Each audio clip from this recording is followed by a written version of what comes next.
Hola, ¿qué tal? ¿Cómo están? Mi nombre es Marcia Saimil Casachava Balión, de la Universidad Nacional Autónoma Altandina de Tarma, de la Escuela Profesional de Enfermería de quinto ciclo. En esta oportunidad les voy a hablar acerca de la tuberculosis. ¿Qué es la tuberculosis? Según la norma técnica para la salud de control y prevención contra la tuberculosis del año 2024 y según el libro Un manejo de la tuberculosis, una guía buena de prácticas esenciales, publicada en el año 2019, nos dicen que la tuberculosis es una enfermedad infecciosa y contagiosa, ¿no? Adquirida por un microorganismo que entra a nuestro cuerpo por inhalación a través de nuestros pulmones, ¿no? Y este microorganismo se llama Mycobacterium tuberculosis. También nos dicen que hay dos tipos de tuberculosis, ¿no? La tuberculosis pulmonar y la tuberculosis extrapulmonar. ¿En qué se diferencian? La tuberculosis pulmonar, ¿no?, afecta nada más y nada menos que a nuestros pulmones, ¿no? Y pues es la causa del 80% de tuberculosis total, ¿no?, de una población. Mientras que la tuberculosis extrapulmonar afecta y compromete a otros organismos, como el corazón, la columna vertebral, ¿no?, entre otros. Y esta enfermedad también no suele ser contagiosa, mientras que la tuberculosis pulmonar sí es contagiosa. ¿Y cuáles son los síntomas de la tuberculosis? Según Juliet, en su libro Anatomy Chart Company Atlas de la fisiopatología publicado en el año 2019, nos dicen que durante un periodo de incubación de 4 a 8 semanas puede ser que no presentan síntomas, ¿no? Esto depende también del organismo de cada persona, ¿no? Pero puede ser que presenten algunos cuadros de fatiga, cansancio, sudoración nocturna, anorexia, pérdida de peso, malestar general, fiebre leve, dislipidemias y también ansiedad. Pero también si esta enfermedad no se podría decir ya llega a activarse, ¿no?, a reactivarse, a tener unos síntomas más comprometedores para nuestra salud, eh, también pueden tener estos síntomas ya presentados o ya mencionados, perdón, pero también podemos incluir algunos síntomas como lo que es tos con un esputo purulento, también puede ser hemoptisis o en otros casos dolor torácico. Bien, ahora continuamos con la anatomía relacionada a la tuberculosis, donde nos indica que esta enfermedad, la Mycobacterium tuberculosis es una enfermedad milenaria que tiene una antigüedad de 1500 a 20.000 años de antigüedad y es el mejor ejemplo donde las medidas de control están avanzadas, pero por falta de voluntad o desconocimiento del público no se llevan a cabo. Un problema para la detección de la tuberculosis a tiempo es que las personas suelen ir todavía a los centros de médicos de salud a realizarse estas pruebas por sospecha en etapas avanzadas, ya que inicialmente algunos personales de salud pueden considerarlo como un simple resfriado. Y una pregunta muy importante es de ¿qué pasa después de la infección? Bueno, generalmente la enfermedad de la tuberculosis se desarrolla en 2 años después de la infección y especialmente se desarrolla por no te llevar el tratamiento y generalmente por tener alguna deficiencia inmunitaria. Ahora, continuando con la fisiología, el principal medio por donde se contagia la tuberculosis es mediante partículas de saliva, donde eso ocurre cuando la persona realiza el habla, estornuda o tosea. Y principalmente la tuberculosis afecta al pulmón, pero también puede afectar al resto de órganos, como son los riñones, huesos, mm, hígado, cerebro, inclusive.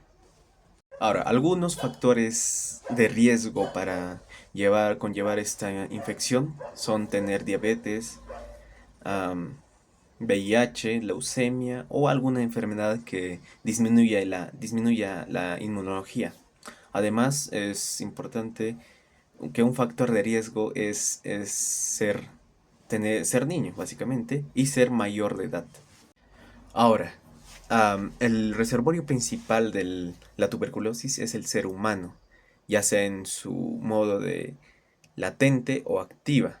Y principalmente nosotros, como siendo personal de salud, nos enfocamos a personas que son asintomáticas, ya que estas son más difíciles de detectar a simple vista.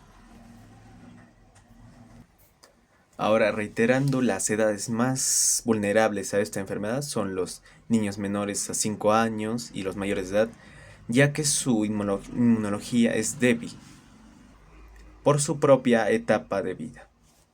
Y en esta oportunidad les voy a hablar sobre la fisiopatología y la importancia de la nutrición en la tuberculosis. Bueno, primero debemos de entender qué es fisiopatología. La fisiopatología es el proceso que explica qué le pasa a nuestro cuerpo cuando nos enfermamos. Entonces, como ya sabemos qué es fisiopatología o un concepto, ahora lo vamos a enfocar en la tuberculosis. O sea, ¿qué es lo que pasa en mi cuerpo cuando yo me enfermo de tuberculosis? Esta información que les voy a brindar lo saqué del libro de Atlas Fisiopatología, que fue publicada en el año 2018 y está en la página 235, que nos menciona que la tuberculosis es causada por un microbio llamado Microbacterium tuberculosis. Esta bacteria se transmite por el aire. Cuando una persona infectada tose, canta, estornuda. Al inhalar los bacilos, estos entran a los pulmones y llegan a los alvéolos. Ahí el cuerpo trata de defenderse y si nuestro sistema inmunológico es fuerte, puede encerrarlos y formar nódulos o tubérculos.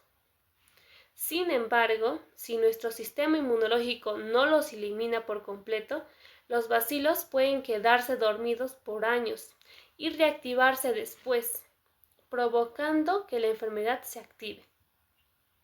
Durante la infección se inflaman los alvéolos, se llenan de líquido y las bacterias empiezan a multiplicarse. Estas luego se mueven por el sistema linfático y nuestra sangre, llegando a otras partes de nuestro cuerpo.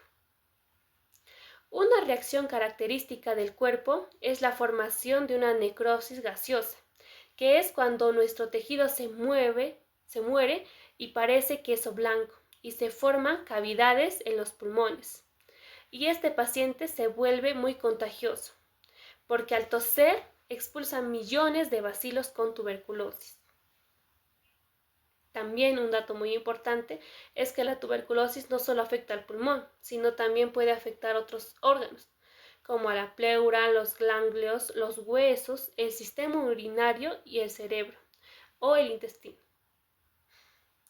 Ahora les voy a hablar sobre qué nutrición debe llevar una persona con tuberculosis. Esta información la saqué de la Norma Técnica de Salud de Prevención sobre la Tuberculosis del Ministerio de Salud del Perú, que fue publicado en el año 2024 de la página 69. Esta guía nos dice que en el Perú cada paciente con tuberculosis es llamado PAP, paciente atendido por tuberculosis. Este paciente debe ser evaluado por un nutricionista. En caso no se encuentre cerca de un nutricionista, debe ser evaluado por un personal capacitado en nutrición del centro de salud más cercano que se encuentre. Lo primero que se debe realizar en esta evaluación son las medidas antropométricas, el peso, la talla y después sacas el índice de masa corporal. También de esa manera puedes identificar los riesgos nutricionales o desnutrición. Esta evaluación no se hace una sola vez, sino se hace cada mes durante el tratamiento. Además, se debe realizar visitas domiciliarias para reforzar los consejos alimentarios y ayudar a la familia a mejorar su dieta. El objetivo es asegurar que el paciente coma bien con suficientes proteínas, calorías, micronutrientes, ya que una buena nutrición ayuda a fortalecer el sistema inmune y a responder mejor al tratamiento por la tuberculosis. También se hace una lista mensual de los pacientes y se envía a los gobiernos locales para que de esta manera él pueda ingresar al programa PAN-TBC. Este programa apoya con productos básicos a familias que tengan integrantes con tuberculosis. En resumen, la tuberculosis no solo se trata con medicamentos, es fundamental entender cómo afecta a nuestro cuerpo y por eso es clave entender la fisiopatología. Y también al mismo tiempo, una buena alimentación fortalece al paciente y a su recuperación. Eso sería todo. Gracias.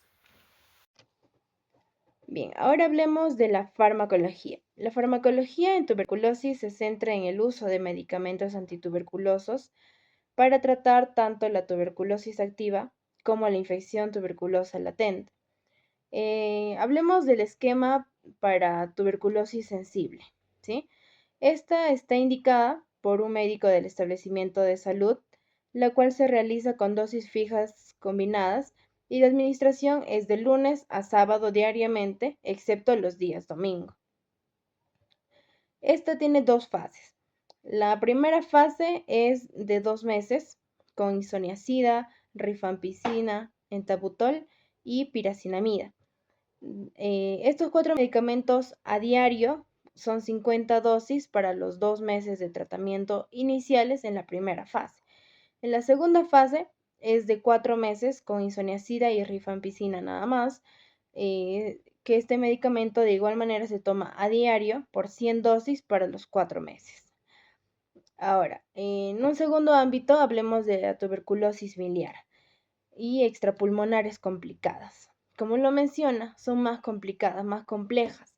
Para las personas con TB miliar o TB del sistema nervioso central o TB osteoarticular, se amplía la segunda fase a 10 meses de tratamiento. Ya no son solo 4 meses. La primera fase sigue siendo igual. 2 meses con isoniazida, rifampicina, etambutol, piracinamida a diario por 50 dosis, es decir, los 2 meses. Pero la segunda fase cambia, como ya lo mencioné, a 10 meses con isoniazida, rifampicina a diario por 250 dosis, que completaría a los 10 meses de tratamiento. Evitar su uso en las siguientes condiciones. ¿Qué condiciones serían estas? Sería con el paciente sufre enfermedad hepática previa o con insuficiencia renal crónica aún avanzada. Cuando el paciente tiene alergia con alguno de los medicamentos, tampoco se le puede administrar claramente este tipo de fármacos. Y cuando el paciente con TB de drogoresistente, tampoco puede ingerir de este tipo de medicamentos, ya que no ayudaría en el tratamiento.